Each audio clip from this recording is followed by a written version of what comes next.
1999. A civil engineer walked into a grocery store and accidentally found a mistake so absurd it would eventually force major airlines to hand him 1.25 million frequent flyer miles, not points, not coupons, actual miles, enough to fly around the world for years. And somehow, he did it by purchasing discounted chocolate pudding. No hacking, no fake identities, no stolen accounts, just supermarket receipts and a loophole hiding in plain sight. For 3 weeks, his garage slowly filled with thousands of pudding cups. Store employees started recognizing him. Is that the pudding guy again? Yeah, why does he always buy so much pudding? I don't know, third time this week. His family thought the idea sounded ridiculous. Look at this spreadsheet. I've got it all figured out. But what is all this pudding? Trust me, the numbers check out. And eventually, corporate lawyers began searching for a reason to stop him. You're telling me this guy followed every rule? They couldn't, because every step was technically legal. The strangest part, this should have never worked. One tiny sentence inside a grocery promotion accidentally broke the math of an entire reward system. And once David Phillips noticed it, he had less than a month to turn pudding into luxury travel. The clock had already started. Nobody thought about at first. The promotion looked forgettable, the kind of grocery incentive most people ignored. Healthy Choice Foods had launched a campaign: buy products, mail in barcodes, earn airline miles. Simple, routine. Exactly the kind of thing designed to disappear into the background of everyday shopping. But buried inside the offer was one sentence, and that sentence quietly broke the economy. The promotion didn't say, buy frozen dinners. It didn't say, spend a minimum amount. It didn't even limit how many times someone could participate. Instead, it said something dangerously broad. Any Healthy Choice product qualifies. That word mattered. Any, because systems rarely fail in the middle. They fail at the edges. Most promotions are built around assumptions. A busy parent buying frozen meals. Just grab the frozen dinners, okay? A traveler earning a few extra points. A few extra airline miles. Nobody inside a corporate meeting asks, what happens if someone treats this like an engineering problem? Then came mistake number 2, a bonus incentive. Barcodes submitted before the end of May earned double miles. Now, every 10 qualifying products generated 1,000 airline miles. To almost everyone, that sounded insignificant. To David Phillips, it sounded incomplete. Because if every Healthy Choice item qualified, then only one question mattered. What was the cheapest possible product? And once he started looking, the clock started moving faster. 18 days remained. David Phillips did not think like most customers. He was a civil engineer by profession, the kind of person trained to examine structures, stress points, weakness, tiny design flaws invisible to everyone else. Friends later described him as analytical, obsessive in a very specific way. He enjoyed systems, especially systems pretending to be airtight. Airline rewards fascinated him because beneath the marketing language, they behaved like math, input, output, efficiency, cost. And in David's mind, bad math created opportunity. But here's the thing about loopholes. Most people see them and stop. They assume someone smarter already thought of it. A corporation surely planned for this. David didn't think that way. He believed large systems failed constantly, mostly because nobody expected people to behave irrationally. So he started checking prices. Frozen dinners, too expensive, around $2 each. Soup, better, still inefficient. Then, inside a grocery discount outlet, he saw something sitting quietly on clearance shelves. Chocolate pudding cups, Healthy Choice branded, price 25 cents each. And suddenly, the whole thing changed. One pudding cup, one barcode, fully eligible. That mattered, because now 10 pudding cups cost $2.50, but still generated 1,000 airline miles. David started calculating again and again, then again, because the numbers barely felt real. At the time, frequent flyer miles were commonly valued at around 2 cents each, meaning 1,000 miles equaled roughly $20 in travel value. David had found a way to acquire them for $2.50, not discounted, broken, A round-trip international flight worth 50,000 miles, normally costing close to $1,000, could theoretically be earned for around $125 worth of pudding. And then came the realization that changed everything. The promotion had no spending minimum, no purchase cap, no submission limit, no household restriction, meaning the loophole could scale aggressively. For most people, this ends as a funny observation. But David Phillips decided to test the limit, target more than 1 million miles. His family had no idea what was coming. This spaghetti is delicious. Yeah, it's really good tonight. Can I have more juice? Because within days, their garage would begin filling with pudding, a lot of pudding. 14 days remained. The first few stores felt normal, then they stopped feeling normal. David bought entire shelves, then entire cases, then entire inventories. Store after store, Sacramento, Stockton, Fresno, discount outlets, clearance aisles, warehouse stores, anywhere carrying healthy choice inventory. When shelves emptied, he spoke to managers, asked for more in more the back? shipments. How many are you looking for? All of them. Confused.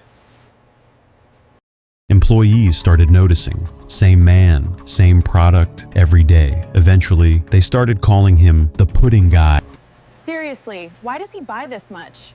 I think this is like his 4th trip. which raised an obvious problem. People started asking questions. Big party? Why exactly was one man buying impossible amounts of chocolate pudding? David needed an explanation. You planning something? Preparing for Y2K.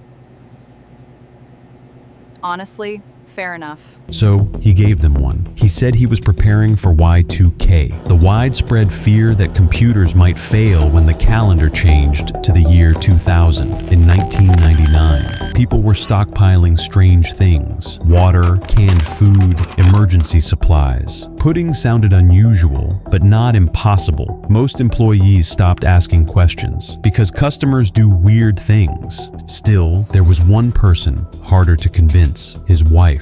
According to interviews, she looked at the growing mountain of pudding in the garage and asked, "What exactly are you doing?" David reportedly showed her the math, the spreadsheets, the calculations. Somewhere between confusion and concern, she realized something uncomfortable. He might actually be right. Then the real problem appeared, and it nearly destroyed the entire plan. 10 days remained. At this point, the hardest part should have been over. David had found the loophole, found the cheapest product, bought thousands of qualifying items. The math worked, the promotion worked, everything looked ready. Then reality intervened. Because the airline miles did not come from buying pudding, they came from barcodes, physical barcodes. Every single one had to be mailed in by hand. And suddenly, David was staring at more than 12,000 pudding cups stacked across his garage. Each one needed processing, one at a time. Peel the label, save the barcode, move to the next, again and again and again. The scale became absurd. To reach his target, David needed to process roughly 12,150 pudding cups. That meant 12,150 labels, 12,150 proof of purchase pieces. Before the deadline, his family helped. Not because the plan suddenly sounded normal, but because failure now looked expensive. Hours disappeared inside the garage, fingers cramped, hands hurt. Mountains of pudding barely seemed to shrink, and somewhere in the middle of all this, David realized something important. He wasn't losing to the loophole. He was losing to labor. This was no longer a shopping problem. It was a logistics problem. And engineers tend to solve bottlenecks fast. So David changed the system. Instead of peeling thousands of labels himself, he looked for people who already had manpower: volunteers, charities, organizations processing food at scale. Then he made a phone call. According to reports, he offered to donate thousands of pudding cups, free food. One condition: he needed the barcodes returned. Just need the barcodes back. It sounded strange, but also strangely reasonable. The charity got food, families benefited, David got help, and suddenly, the impossible workload stopped looking impossible. 7 days remained. What happened next barely resembled coupon clipping. It looked more like an operation. Volunteers processed pudding cups in bulk, barcodes separated, stacks organized. Everything moved faster than one family ever could. Days earlier, the plan had looked close to collapse. Now, the bottleneck had disappeared, and David became careful, very careful. Because loopholes fail for one reason more than any other: bad documentation. So he documented everything: receipts saved, proof of purchase stored, submission counts verified, nothing left to chance. Then came the mailing phase. Barcodes organized into precise batches, 10 barcodes per envelope. Every submission represented 1,000 airline miles. By the end, roughly 256 separate submissions moved through the mail system, together representing something almost ridiculous: more than 1.25 million airline miles. Then, nothing. No confirmation. No reward, no rejection, just silence. And somewhere inside a corporate office, someone had just noticed a number large enough to ruin their afternoon. The clock stopped. Now the waiting began. At first, David assumed silence meant trouble. Days passed, then weeks. Nothing arrived. No airline miles, no confirmation email, no rejection letter, just silence. And silence from large corporations usually means one thing: someone is reviewing something. David reportedly checked constantly: mailbox, phone, airline accounts, again and again, because from the company's perspective, this looked suspicious. One customer, thousands of submissions, an amount large enough to trigger attention. Inside Healthy Choice's parent company, someone had likely started asking uncomfortable questions. How much would this cost? Was this fraud? Could they reject it? Legal teams reviewed the promotion carefully, looking for a way out, a spending minimum, a hidden cap, some sentence protecting them. But the rules said what they said. Every Healthy Choice product qualified, every submission counted, and nowhere did it say someone had to stop. That became the problem. Because David Phillips had not broken the system,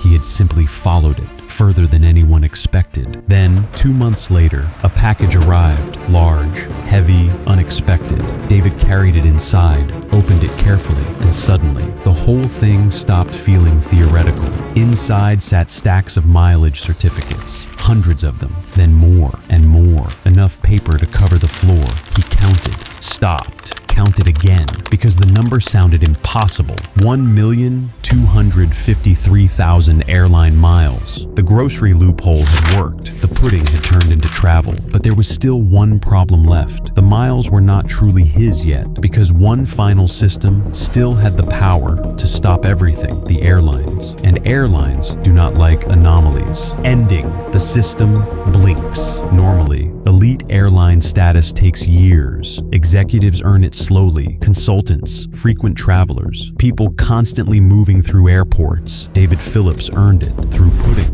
When he began depositing certificates, airline systems reportedly flagged the activity. A customer suddenly adding massive amounts of miles overnight looked unusual, possibly fraudulent, but every certificate checked out. Every barcode was valid. Every promotion rule had been followed. Nothing was fake. Nothing was stolen. Nothing violated policy. And eventually, the system approved everything. The miles landed. Elite benefits followed. Priority boarding, lounge access, free upgrades. The kind of perks designed for people spending decades in transit, not someone standing in supermarket checkout lines. Eventually, the story spread. News outlets covered it. Television picked it up. Travel communities studied every detail. But the real story was never about pudding. Pudding was just the disguise. This story was about assumptions. Large systems survive because they expect average behavior, average effort, average customers. Nobody designing that promotion imagined one person would calculate the cheapest qualifying product, buy thousands of units, solve the labor problem, and scale the loophole to industrial levels. David Phillips never hacked an airline, never lied, never manipulated software. He simply followed the rules, further than the people writing them imagined possible. And sometimes that is enough to break the math. The loophole disappeared. The lesson stayed, because complex systems rarely fail